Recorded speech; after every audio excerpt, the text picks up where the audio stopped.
한 주간 평안하셨습니까? 안식일을 시작하는 금요일 시간이 되었습니다. 지난주에 공고 드렸던 것처럼 매 안식일 맞이하는 이 금요일 시간에는 교과 공부를 함께 나누도록 하겠습니다. 오늘은 지금 화면에 보시는 것처럼 이과 성경의 기원과 본질이라고 하는 내용으로 함께 살펴보겠습니다.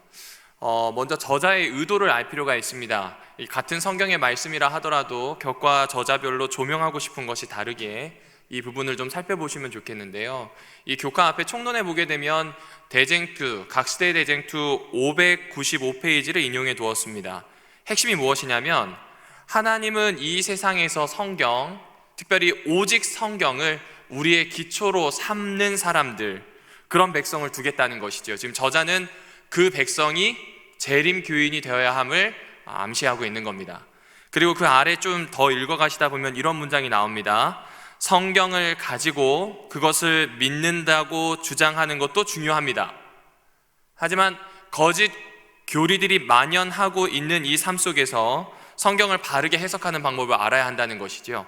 그러니까 성경에 대한 믿음이 아니라 성경을 가지고 그 안으로 들어가 제대로 해석할 수 있는 것, 이것이 우리에게 필요합니다. 교과와 함께 보시면 좋은 책도 소개해 드리겠습니다. 제일 먼저 화면에 보시는 것처럼 재림교회 성경 해석하기입니다. 꽤 오래전에 나왔기 때문에 시대적으로 약간 차이가 있을 수 있겠으나 우리가 지금 해석하고 있는 성경의 기본적인 원칙들을 잘 설명해 주는 부분입니다. 가능하시다면 구매하셔서 보셔도 좋겠습니다. 그리고 이제 두 번째 책은 나를 넘어서는 성경 읽기라고 하는 책인데요. 이 김근주라고 하는 목사님이 쓰셨어요. 이 책이 가지고 있는 핵심이 무엇이냐면요, 성경 자체가 증거하고 설교하고 주장하고 비유로 말하고 또 때로는 시로 말하는 그 소리에 귀를 기울이도록 하는 겁니다. 그래서 핵심은 성경 읽기는 하나님을 아는 것이라고 하는 부분에 정말로 집중하여서 12개 챕터로 우리에게 정말 쉽게 다가올 수 있는 성경 읽기의 관점을 재설정해 줍니다. 그 옆에 있는 책은 조금 어렵습니다. 하지만 도전해 보시면 좋겠습니다. 이 메롤드 웨스트팔이라고 하는 교수가 쓴 건데요. 교회를 위한 철학적 해석학입니다. 이 교회를 위한 철학적 해석학의 핵심은 이겁니다. 성경을 내가 파악해서 성경 안에 있는 확고부동한 원리나 진리를 내가 가지는 것, 여기에 많이 초점이 맞춰져 있는데, 이분 같은 경우에는 성경이 우리를 파악하도록, 또 우리 자신이 그 성경이 나를 파악할 수 있도록 내 마음과 삶을 여는, 좀 방향성이 다릅니다.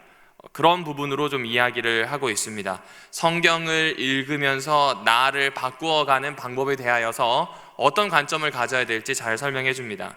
그리고 마지막 책은 모든 사람을 위한 성경 묵상법입니다. 제가 묵상과 관련된 책들을 좀 읽고 또 여러분들에게 세미나나 워크숍을 통해서 알려드리면서 한 40여 가지 책을 읽은 것 같아요. 근데 그 중에서 가장 건전하고 쉬운 말로 정리가 되어 있습니다. 그래서 이번 기회에 교과를 공부하심과 동시에 여기 나오는 추천 도서들을 통해서 또 유익을 얻으시면 좋겠습니다. 이미 아시겠지만 이 교과 공부하는 방법을 한 번 더 제안 드리려고 합니다. 먼저 지금 화면에 나오는 것처럼 이번 2과에 해당하는 교과 첫 페이지와 두 번째 페이지입니다. 지금 보시는 것처럼 왼쪽 편에 있는 것이 안식일 소지인데요. 대부분 교과 저자들이 적어놓은 글을 먼저 읽으세요. 그냥 연구 범위나 기억처럼 건너뜨시고 그러는 경우가 많으실 텐데, 제가 말씀드리는 건 연구 범위에 해당하는 성경 본문을 먼저 읽으라고 말씀드리고 싶습니다. 조금 이따 설명드리겠습니다. 굉장히 중요합니다. 교과는 성경 본문을 기준으로 해서 공부하는 것이지 공부책을 가지고 성경을 읽는 게 아닙니다. 방향이 틀렸기 때문에 연구 범위를 먼저 읽으시면 좋겠습니다. 그리고 영문 교과책에는 지금 화면에 띄어지고 있는데요, 학습 목표가 없습니다. 영문 교과책에는 그냥 각 요일별의 소지만 나옵니다. 우리나라 지금 안교교과 팀에서 번역을 할 때 학습 목표, 깨닫기, 느끼기, 행하기를 넣어두었습니다. 이것이 여러분이 성경을 공부하고 읽어내는 데에 꽤 많은 지침이 되기도 합니다.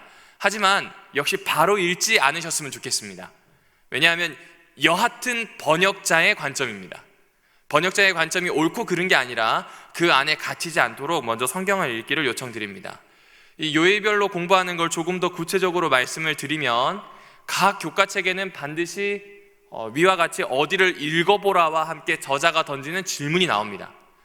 본문을 꼭 5번 이상 읽어주시고 그 질문에 맞추어서 꼭 대답해 보시면 좋겠습니다. 그리고 이 저자, 교과책의 저자가 하는 이야기와 비교, 대조해 보는 겁니다. 무엇이 공통되고 또 무엇이 차이가 있는지, 나의 견해와 그의 견해, 내가 보고 있는 관점과 그의 관점이 어떤 차이와 또 공통점이 있는지를 살펴보시면 훨씬 풍성하게 성경을 이해하실 수 있습니다.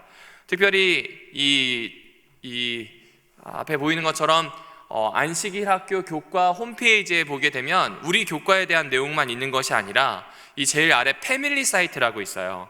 그 패밀리 사이트에 들어가 보시면 이렇게 영문 교과 가이드가 있습니다. 또 우리나라 사람들과 다르게 본래 이 영어권에서 사용하는 교과로 원하시는 분들은 이렇게 보셔도 좋고요. 또 이것은 영문 안식일 학교 교과 지도를 위한 교사들을 위한 페이지입니다. 여기에서도 유익을 얻으시면 좋겠습니다. 그래서 제가 제안드리는 교과 공부의 정말 중요한 팁은 각 요일별 저자의 글을 먼저 읽지 마시고 연구 범위를 먼저 읽어주시기를 정말로 강청합니다. 각 요일별에 해당하는 본문을 적어도 5번 이상 자세하게 읽어주십시오. 그리고 그것을 읽을 때에 나의 말로 바꾸어 적으셔도 좋고 새롭게 알게 된 것들을 메모해 두셔도 좋습니다. 그런 다음 교과에 있는 내용을 읽어보시면 좋겠습니다. 그렇게 해서 하루에 교과 공부를 하시면 12분밖에 걸리지 않습니다. 말도 안 되는 시간입니다. 12분 만에 내가 어떤 내용을 캐치할 수 있을지를 도움받을 수 있습니다. 그리고 무엇보다 중요한 것은 교과 공부 역시 성경 읽는 데 초점이 맞춰져 있습니다. 다시 강조드리지만 성경을 읽는 것은 하나님을 아는 것에 목적을 두어야 합니다. 다시 말씀드릴게요. 성경을 읽는 이유는 읽는 자체가 중요한 것이 아니라 하나님을 아는 겁니다.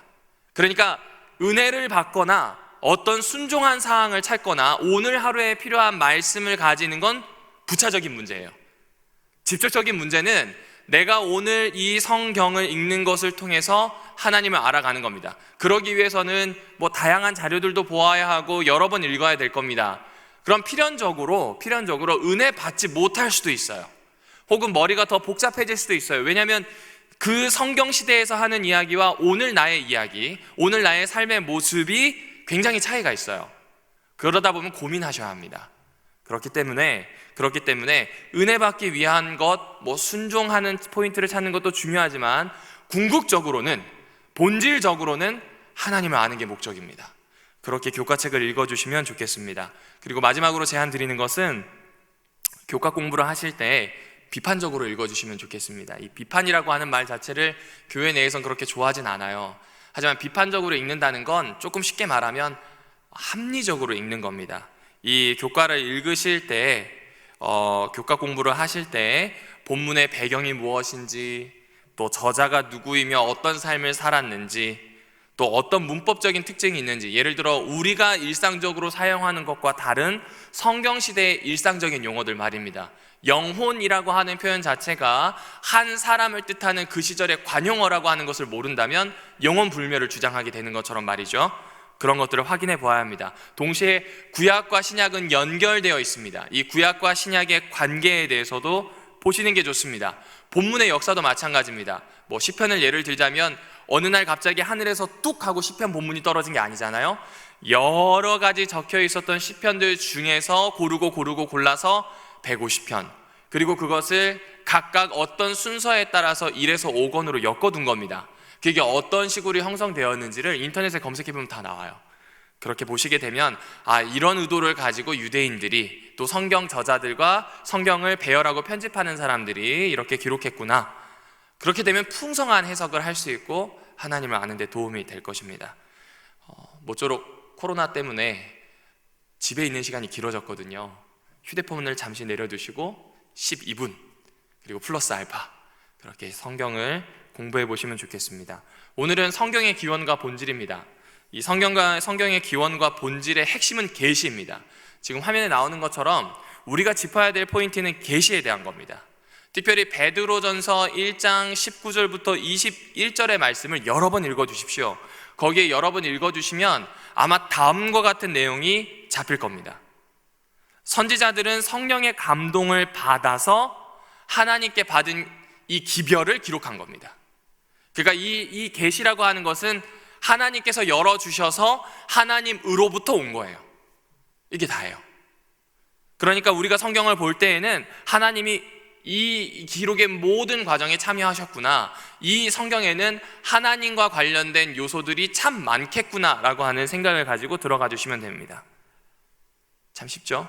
계시 여러 가지 어려운 용어로 막 여러 책들이 나와 있습니다. 그런데 우리 입장에서 간단하게 생각할 수 있는 건 선지자들이 성령 하나님으로부터 감동을 받았구나, 그리고 그 하나님으로부터 받은 감동을, 받은 메시지들을 글을 기록하기 시작을 했구나.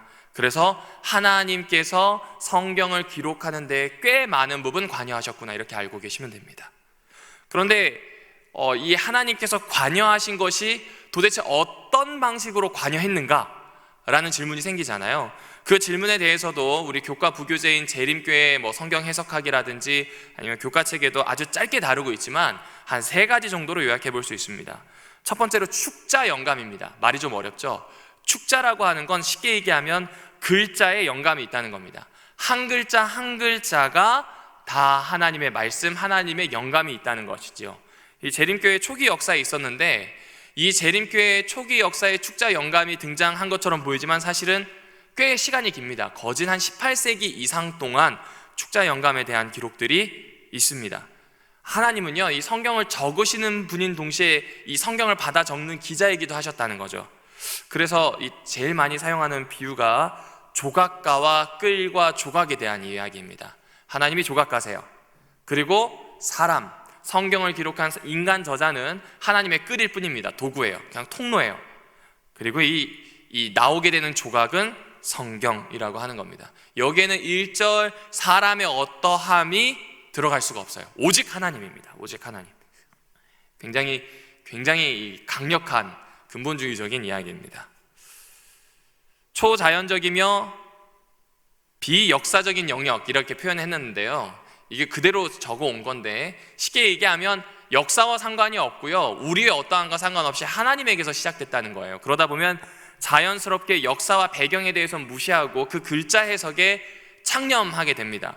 그런데 이게 올바르게 가면 좋은데 올바르지 않으면 풍류적 해석을 하게 됩니다. 예를 들어 바나나는 길어, 긴 것은 기차, 기차는 빨라, 이런 식으로요. 그러니까 그냥 그 자체를 보고 이 만들어지는 어떤 인상이라든지 이미지라든지 해석을 그냥 바로 받아들이는 겁니다. 건너뛰어서 말이죠. 때로는 이게 한 발짝 더 나아가서 성경은 정확하다, 너무 정확해서 무오하다, 무오하기 때문에 단 하나도 바꿀 수 없다, 여기엔 인간적인 기록이 하나도 없다라고 이야기하는데 그렇지 않습니다. 인간적인 기록들이 꽤 많이 들어있는 게 성경입니다. 이 입장에 대해서는 좀 어려움이 있습니다. 이 입장과 좀 반대되는 입장이 만남의 계시입니다. 이 만남의 계시는 완전 반대에 있어요. 성경 문자에 집착하는 것이 아니라 성경을 읽는 사람에게 집중합니다. 슐라이어 마허라고 하는 사람이 절대 의존의 감정이라는 이야기를 시작했는데요, 쉽게 얘기하면 하나님과 내가 만나는 것은, 또 하나님으로부터 계시를 받는 것은 어떤 객관적인 언어라든지 글이 아니라는 거죠. 그냥 나와 하나님 사이의 만남, 그 느낌, 감정, 경험들, 이런 것들을 통해서 계시가 된다고 이야기하는 겁니다. 이 축자 영감과는 완전히 반대됩니다. 그런데 재림교회는 이 두 입장을 취하기도 했지만 사실은 현재는 이 입장을 고수합니다. 계시가 선지자의 사상에 영감되었다. 쉽게 얘기하면 하나님의 계시가 선지자가 쓰는 글 하나하나라든지 선지자의 경험이 아니라 선지자의 생각에 영감되었다는 견해예요. 그래서 제가 빨간 줄로 해놨어요. 계시는 사상이 표현되는 단어 자체가 아니라 그 사람의 마음에 빛을 비추었다는 겁니다. 그러니까 만남의 계시라든지 축자의 영감, 이 양쪽에 있는 극단의 중도적 입장이기는 해요. 근데 조금만 더 생각해 보시면요, 하나님의 영감이 사람의 마음에는 영향을 끼치지만 단어에는 영향을 끼치지 못했다, 이런 반론을 받을 수가 있어요. 그래서 재림교회 성경 이 해석학에서 성경의 권위에 대해서 쓴 이 페르난도라고 하는 저자 역시도 이것을 넘어서는 영감, 계시에 대한 이해가 있어야 된다고 이야기합니다. 그것은 다름이 아니라 만남의 계시인가, 축자 영감인가, 사상 영감인가, 이 중에 하나를 선택하는 것이 아니라 성경적인 입장을 좀 가졌으면 좋겠다는 겁니다. 그래서 오늘 교과에 대한 내용을 조금 더 요약하면 이렇습니다. 하나님의 말씀인 성경은요, 두 가지 특징이 있는데, 하나는 신적인 특징, 곧 하나님의 말씀이라고 하는 특징과, 다른 하나는 인간적인 특징, 곧 성경이 사람이 쓴 글이라는 이 두 가지 특징을 건강하게 이해하는 것이 필요합니다. 먼저 이 하나님의 말씀인 성경이 신적인 특징이 있다라 한번 생각해 볼게요. 여러분, 십계명을 잘 아실 겁니다. 십계명, 사람이 영감 받아서 자신의 말대로 푸른 겁니까? 아니면 하나님이 친히 손수 히브리어로 적어서 모세를 통하여 이스라엘에게 주신 거예요? 이미 답은 알고 계시죠? 하나님이 손수 주신 거예요. 그런데 하나님의 말씀인 성경 중에 시편도 있거든요. 시편은 잘 보시면 사람의 고백입니다. 하나님을 향한 찬양이에요. 탄식이든 감사든 기도입니다. 인간의 고백이란 말이죠. 근데 이것이 세월이 지나면서 하나님의 계시로 사람들이 받아들이기 시작했어요. 뭔가 좀 이상하지 않나요? 시편이라고 하는 기록을 하나님의 말씀이라고 너무 당연하게 생각했는데, 자세히 살펴보시면 하나님께 받은 계시이기보다는 하나님의 계시에 대한 반응에 가까운데, 그것이 성경, 그리고 이것이 하나님의 계시라고 해서 66권 안에 포함되어 있습니다. 또 때로는 하나님의 말씀이 정확하게 기록되어 있는 십계명, 이거 확실히 빼도 박도 못하는 하나님의 계시, 이 사이에서 어떤 입장을 취해야 될까 고민이 됩니다. 다시 화면을 보시면요, 디모데후서 3장 15절과 17절의 말씀이 있습니다. 제가 읽어드리겠습니다. 또 어려서부터 성경을 알았나니 성경은 능히 너로 하여금 그리스도 예수 안에서 믿음으로 말미암아 구원에 이르는 지혜가 있게 하느니라. 여러분, 성경의 목적은요, 정확무호하게 기록된 게 아닙니다. 축자 영감으로 되었다는 걸 이야기하려는 것도 아니고 사상 영감으로 기록되었다는 걸 이야기하려는 게 아니에요. 디모데는 분명히 이야기합니다. 예수님을 믿음으로 말미암아 구원에 이르는 지혜가 성경 안에 있대요. 성경에 대해서 이것이 정말 정확하다라고 하는 근거로 이 성경처를 많이 쓰시는데, 성경은 그 이야기 하려는 책이 아니에요. 인간이 읽으면 예수에 대한 믿음을 가지고 구원을 얻는다, 이 이야기를 하고 있는 겁니다. 16절, 모든 성경은 하나님의 감동으로 되었대요. 교훈과 책망과 바르게 한대요. 의로 교육하기에 유익하다고 합니다. 그리고 이는 하나님의 사람으로 온전하게 하며 선한 일을 행할 능력을 갖추게 한대요. 그러니까요, 성경은 하나님의 감동으로 되었어요. 그리고 읽을 때 믿음으로 읽는다면요, 15절의 전제를 가지고 와서 우리가 믿음으로 읽는다고 하면 교훈도 받고요, 책망도 받고요, 바르게 하는 메시지들을 받아요. 심지어 나뿐만 아니라 타인에게도 의로움이 무엇인지를 알리는 교육이 됩니다. 그리고 더 중요한 것, 온전해진 사람으로 삶 속에서 선한 일을 행할 수 있는 능력을 갖추게 한다는 겁니다. 참 중요한 이야기입니다. 하나님의 말씀인 성경이 가지고 있는 이 신적인 특징은 사람을 바꾼다는 이야기예요. 이게 얼마나 정확하냐, 창조과학이 맞냐 아니냐, 이런 이야기는 그 다음입니다. 본질적인 게 아니에요. 디모데도 이야기하지만 성경이 하나님으로부터 온 계시라고 하는 사실은, 이 성경은 사람과 닿으면, 그 사람이 믿음으로 그 말씀에 닿기만 한다면 바뀐다는 거예요. 정의로운 사람으로요, 사랑이 넘치는 사람으로요. 그렇다고 한다면 정말로 성경을 읽을 때 우리는 하나님에 대한 신뢰를 가지고 읽어야 합니다. 이 교과 저자도 이야기합니다. 여러분에게 여쭙겠습니다. 신뢰를 가지고 성경을 읽고 계시나요? 신뢰를 가지고 읽는 성경이라고 하는 건 어떤 성경 읽기를 이야기하는 걸까요? 하나님의 말씀을 하나님의 의도에 맞추어서 받아들일 뿐만 아니라 살아내는 겁니다. 읽는 것에서 멈추는 것이 아닙니다. 해석이 중요한 것은 살아내기 위하여 내 안에 생각을 형성하고 내 안에 생각을 만들어내는 그 능력이 이 성경을 읽을 때에 올바르게 자리 잡혀야 하기 때문에 그렇습니다. 짚어볼 두 번째 포인트입니다. 성경은 인간적인 특징이 있습니다. 아까 이 서두에서 잠깐 말씀드렸다시피 성경은 하나님의 말씀인 동시에 사람이 쓴 글이에요. 여하튼 사람의 언어로 쓰여졌어요. 근본적인 저자는 하나님 한 분이세요. 하지만 40여 명의 인간 저자들이 다양한 문화권과 또 위치와 장소에서 썼습니다. 그러니까 이 사람이 썼다고 하는 부분을 간과할 수 없다는 거죠. 조금만 더 보실까요? 이 고대의 글들은 구전문학입니다. 구전문학. 이 구전문학이 뭐냐면 입에서 입을 통하여 전달이 됩니다. 이 입에서 입을 통하여 전달되는 구전문학이 히브리어로 39권 모이게 된 게 최초의 성경이에요. 구약 성경이, 그러니까 아직 신약이 쓰이지 않는 그 시절에 구약 성경은 최초의 성경이었습니다. 그런데 기원전 한 2세기쯤 되었을까요? 2세기, 1세기쯤 되었을 때 헬라어로 된 성경이 나와요. 이것은 이 유대가 12지파잖아요. 이 12지파 중에서 걸출한 학자 6명씩을 선택합니다.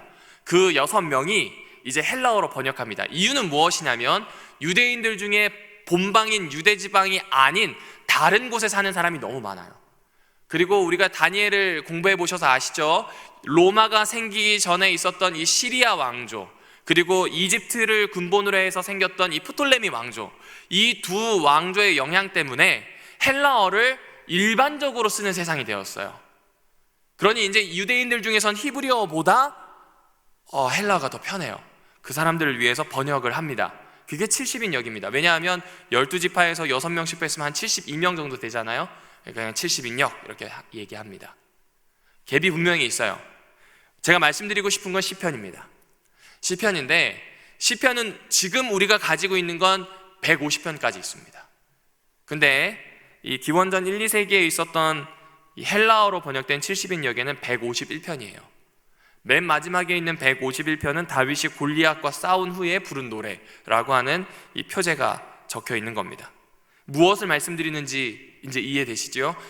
성경이 세월을 흐르면서 단어도 좀 바뀌고 때론 추가되기도 하고 또 나가기도 하고 번역하는 사람이 그 시대상을 반영하는 기록들이 충분히 들어올 수 있던 가능성이 있었다는 것이죠.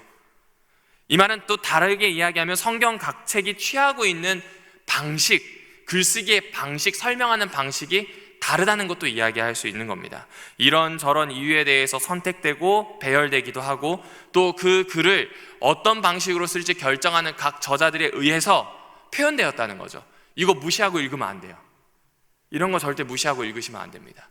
그것이 어떤 구조를 가지고 어떤 의미가 있는지를 보아야 해요. 그래서 자꾸 성경을 읽을 때 목사님들이나 아니면 선생님들이 하는 이야기가 구조를 보시라는 이야기를 합니다. 또 역사를 보라는 이야기를 해요. 저자를 보라는 이야기를 하고 이 글이 어떤 장르, 어떤 종류인지를 보라고 이야기합니다. 인간적인 특징이 가장 잘 드러난 예시가 제가 보기에는 누가복음 1장 1절에서 4절인 것 같아요. 읽어보겠습니다. 우리 중에 이루어진 사실에 대하여 처음부터 목격자와 말씀에 일꾼된 자들이 전하여 준 그대로 내력을 저술하려고 붓을 든 사람이 많은지라. 그 모든 일을 근원부터 자세히 미루어 살핀 나도 데오빌로 각하에게 차례대로 써 보내는 것이 좋은 줄 알았노니 이는 각하가 알고 있는 바를 더 확실하게 하려 함이니라. 자, 누가복음이 기록된 배경에 대한 설명입니다. 누가복음은 그냥 어느 날 갑자기 뚝 떨어졌고 그것이 하나님의 계시로 인정된 게 아니라는 거예요. 누가복음은 누가가 기록하게 되는데 이 기록하게 된 목적이 4절에 잘 나와요.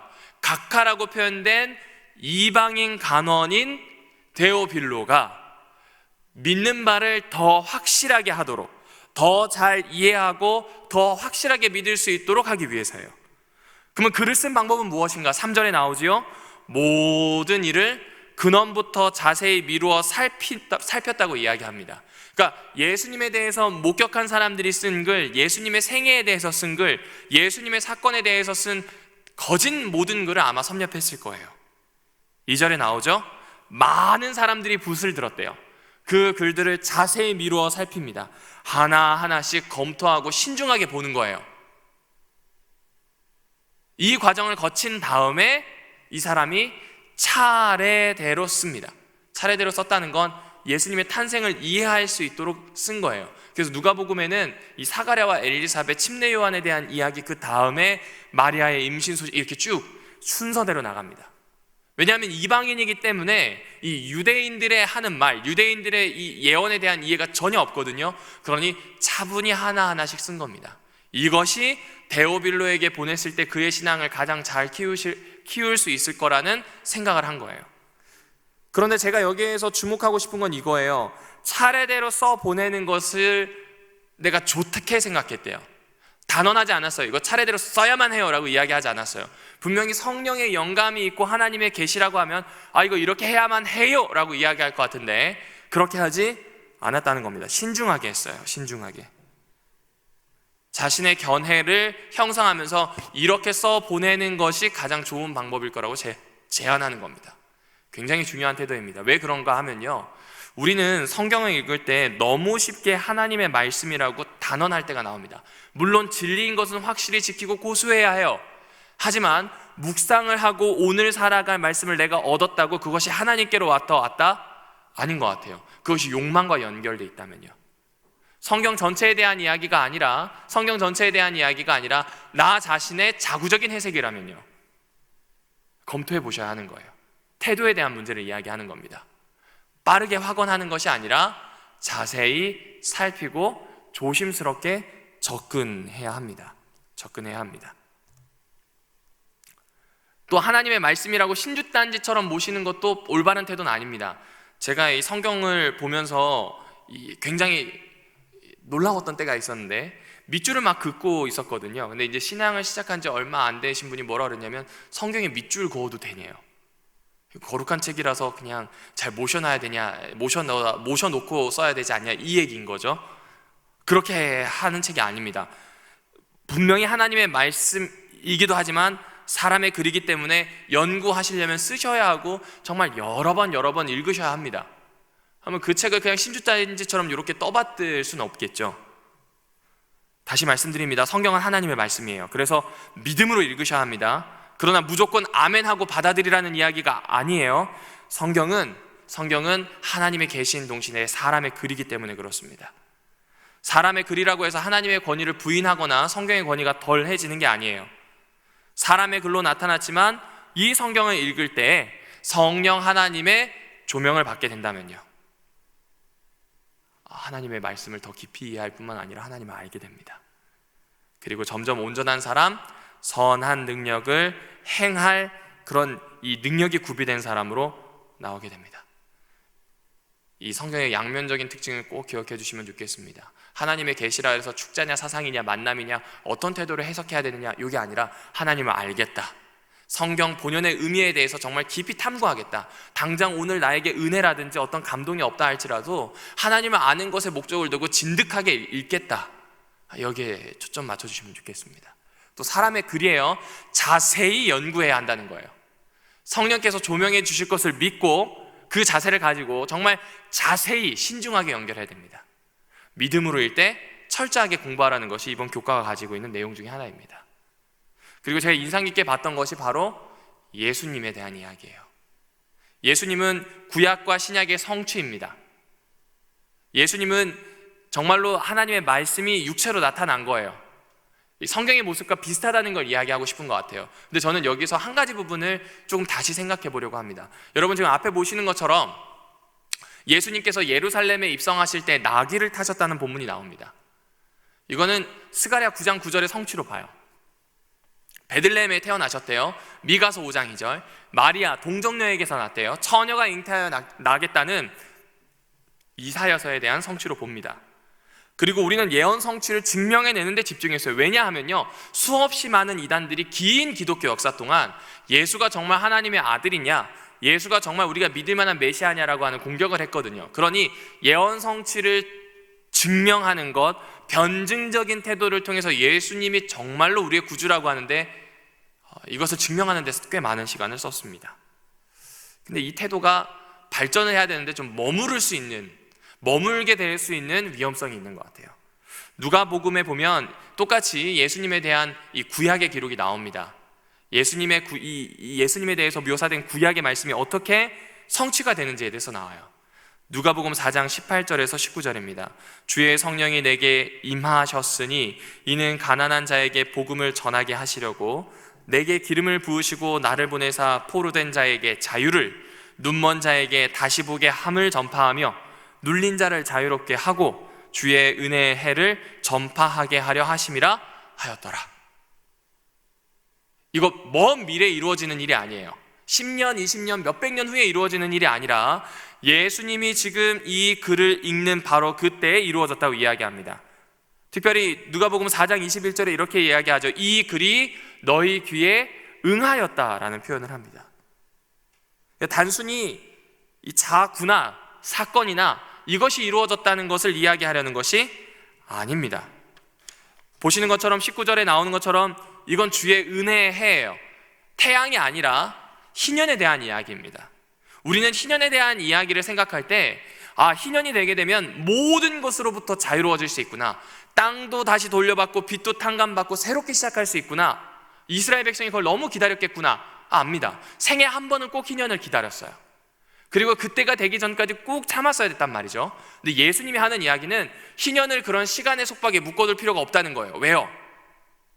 예수님이 지금 이 땅에 나타나서 얘기하고 계시거든요. 누가복음에는 그래서 예수님이 가난한 자를 자유롭게 하는 구절, 귀신 들린 자를 다시 회복시키는 구절, 앉아있거나 앉은뱅이로 평생을 살았거나 장애를 가지고 있는 사람이 새롭게 살 수 있는 기회를 얻는 부분들이 꽤 많이 나옵니다. 왜 그럴까요? 희년에 대한 이 구절이 성취되었음을 이야기해 주는 겁니다. 참으로 중요하죠? 오경에 율법이 선언하면서 보여주는 하나님 나라, 선지자들이 다시 보여주는 하나님 나라, 그리고 그 영광의 날들, 그리고 신약의 기자들이 예수님을 보여주고 예수님을 통해 이루어진 하늘나라, 그리고 예수님이 다시 오셨을 때 이루어질 하나님 나라, 이 메시지를 붙잡아내지 못하고 단순히 예언은 시간에 맞춰서 해석이 되었고 예수는 맞다, 여기에 머무른다면 참 슬픈 일일 것입니다. 예수님의 말씀의 성취는 그냥 시간표대로 이루어졌다, 아니면 뭐가 딱 됐다, 뭐 그런 이야기가 아니라 이 구약의 율법이 예수님 안에서 성취되었다는 이야기를 하는 거예요. 구약이 불완전하기 때문에 예수께서 성취하셨다는 게 아니라 완전하신 하나님께서 말씀하신 완전한 율법이 예수님이 오시는 바로 그 순간, 그 자리, 그곳에서부터 완전히 성취됨, 그러니까 이루어짐을 볼 수 있게 되었다는 이야기를 하는 겁니다. 그렇다면 성경을 읽으실 때 하나님의 말씀, 사람의 글, 이 두 가지를 꽉 붙잡고 철저하게 연구하시되 믿음으로, 그리고 믿음으로 읽어냈다면 하나님께서 열어주시는 세상을 향해 나아가는 일이 너무나 필요합니다. 오늘 교과의 결론입니다. 이 목요일에 나오는 이 예언의 신 커테이션 인용구인데요, 성경을 탐구하는 유일하고 참된 방법은 진리를 검토하기에 앞서 먼저 모든 편견과 모든 선입견을 버리고 오직 하나님의 영광만을 바라보는 정신, 이것으로 연구해야 된대요. 그러니까 사람의 글, 이 이전에 하나님의 말씀, 이 하나님의 말씀이 하나님을 드러내는 그림을 알고 모든 것들을 접어두고 완전히 새로운 것처럼, 익숙하다고 생각하면 그렇게 못 읽어내거든요. 완전히 새롭게 대하는 것처럼 성경을 읽으라는 이야기겠죠. 그리고 이치에 순종하는 이해력과 주님께서 그대에게 말씀하시는 바를 믿고자 하는 부드러운 마음을 가지고, 이것은 사람의 글에 대한 이야기입니다. 우리가 가지고 있는 이해, 그리고 그 이해를 도와서 하나님께로 이끄는 성령의 조명, 이것을 받아들이는 그런 마음으로 이제 성경을 읽어내기를 결심하라는 겁니다. 바라건대 오늘 이 시간이 성경을 어떻게 읽는지 돌아보는 시간이 되었으면 좋겠어요. 그리고 동시에 앞으로 성경을 어떻게 읽어 나갈 것인지, 그리고 그 해석하는 말씀을 가지고 어떻게 살아낼지를, 그 태도를 결정하는 날이 되었으면 좋겠습니다. 하나님을 아는데 전심전력 다하는 겁니다. 그런 삶을 꿈꾸는 귀한 안식일이 되기를 바라며 오늘 말씀을 줄이겠습니다.